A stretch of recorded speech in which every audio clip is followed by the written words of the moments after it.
మీరు దుఃఖపడకుడి. నెహెమ్యా 8వ అధ్యాయము 10వ వచనము. ఈ లోకములో దుఃఖము, బాధ, విచారము నరులను ఏలును. దురాశ గలవారు, సుఖభోగముల యందు మనస్సు ఉంచువారు భూసంబంధులు తమ అక్రమము చేత సమస్త కీడునకు గురి అయి చివరకు పాపమునకు శాపమునకు గురి అయి నిత్య నరకములో రోధిస్తూ ఉంటారు.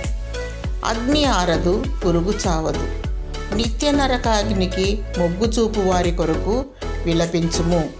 కన్నీటితో మానక ప్రార్థించుము. కానీ నీకు అన్యాయం జరిగిందని, అవమానం, నింద, శోధన జరిగిందని భయపడకు, దుఃఖపడకు. సంతోషించి గంతులు వేయము. నిన్ను ఆదరించువాడు ప్రభువైన యేసుక్రీస్తు. నీ విడుదల సమీపించి ఉన్నది.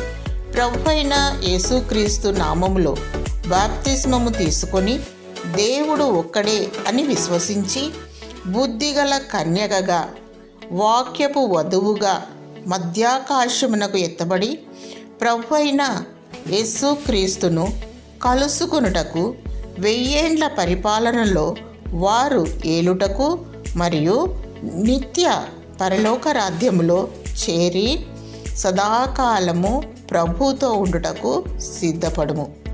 స్తుతి, ఆరాధన, ప్రార్థన, వాక్యము కలిగి మెలకుగా ఉండుము.